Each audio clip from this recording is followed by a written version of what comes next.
Salut à tous et bienvenue sur ma chaîne YouTube où l'on va parler de cette épreuve de plat du 3 février 2025.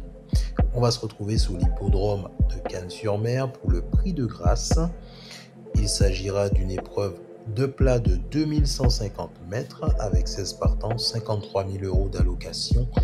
Un handicap divisé, la corde sera à gauche, un vent de 5 km/h, une température de 13 degrés et une météo peu nuageuse. Tout de suite, le pronostic.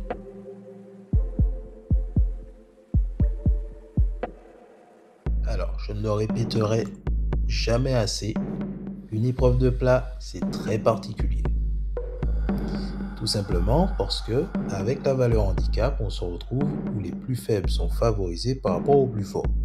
Mais en fonction de la distance parcourue, si c'est une distance courte, par exemple 1500 mètres, on va se retrouver avec les plus forts qui ne peuvent pas rattraper les plus faibles, qui, pour cette course, sont favorisés. Par contre, si la distance est un peu plus longue, comme cette distance de 2150 mètres, c'est possible pour les plus forts de rattraper les plus faibles qui ont été favorisés dans cette course. Je vous laisse méditer sur ça et tout de suite, le pronostic. Alors on va commencer avec le numéro 10 qui est apprécié au niveau des pronostiqueurs. Ses dernières performances concernant ses dernières sorties, on a là une place de deuxième, une place de premier et une place de troisième. Sa valeur d'handicap est de 33,5, ce qui veut dire qu'elle est en dessous de la moyenne des chevaux présents en termes de valeur d'handicap.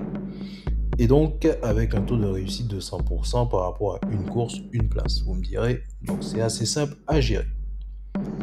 Ensuite, ce qu'on peut dire dessus, on va s'arrêter là pour le numéro 10, c'est déjà pas mal. Mais voilà, faut s'en méfier.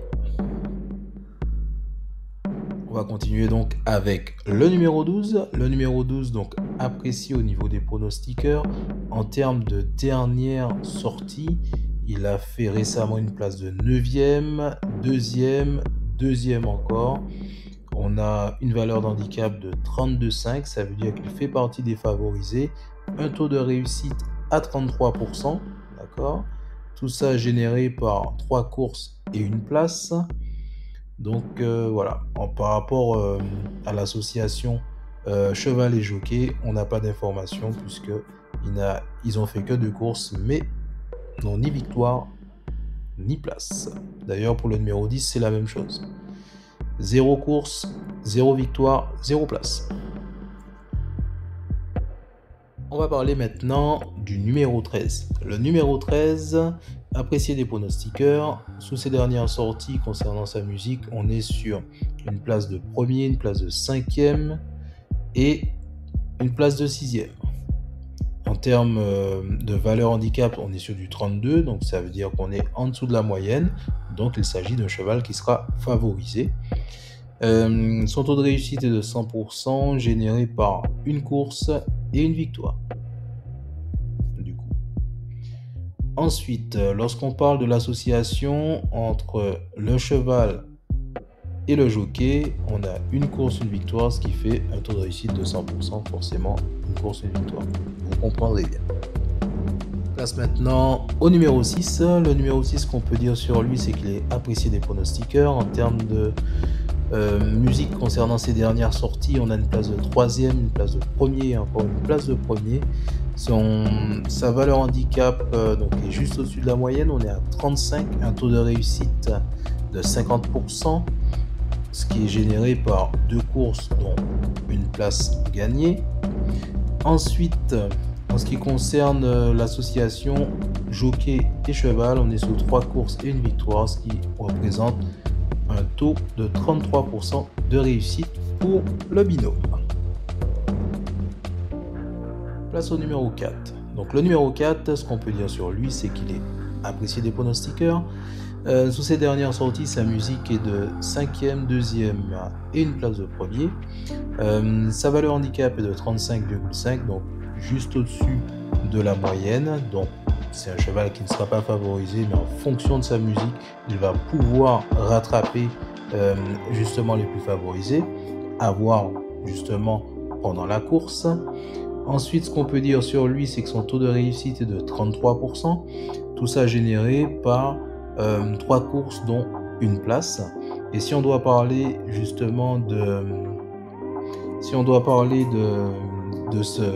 l'association entre le cheval et le jockey, le binôme c'est 3 courses, une victoire et une place. Et tout ça qui nous donne un taux de 67%.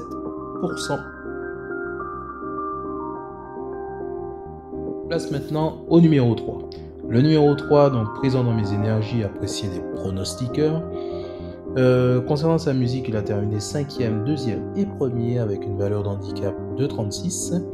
Aucune information concernant son taux de réussite sur l'hippodrome en question, puisqu'il n'a fait qu'une course mais 0 victoire et 0 place. Par contre, en ce qui concerne l'association entre le jockey et le cheval, on est sur 2 courses et une place qui nous définit un taux de réussite de 50%. On va parler maintenant du numéro 5. Le numéro 5 qui est présent dans mes énergies, apprécié des pronostiqueurs. En termes de performance, concernant sa musique, donc ses dernières sorties, on est sur une place de 7e, une place de 1er et une place de 3e. On a une valeur handicap de 35,5, donc un taux de réussite de 50%. Tout ça généré par 2 courses et une place. Et si on doit parler du binôme en association, on est sur une course et une victoire, donc un taux de réussite de 100%.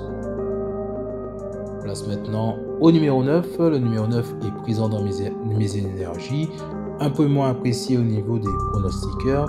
Sur sa musique concernant ses sorties, on est sur une place de 3e, 3e et 6e avec une valeur handicap de 33,5. Il se retrouve en dessous de la moyenne, donc il s'agit d'un cheval favorisé avec un taux de réussite de 100%, tout cela généré par 2 courses et 2 places glanées.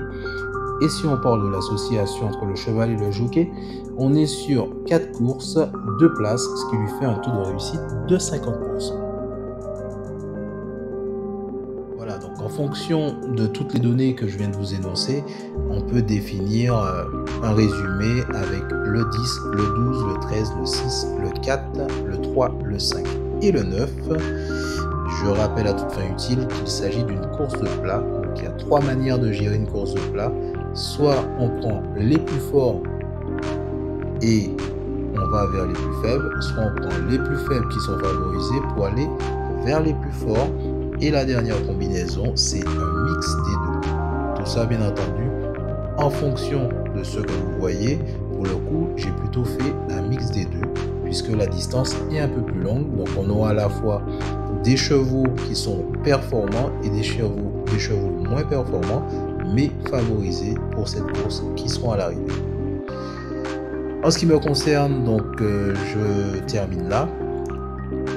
Si vous avez apprécié la vidéo, n'hésitez pas à vous abonner, n'hésitez pas à la partager, à me laisser un commentaire, à activer les notifications pour ne louper aucune autre de mes vidéos. Et moi, je vous dis à très bientôt pour une nouvelle vidéo.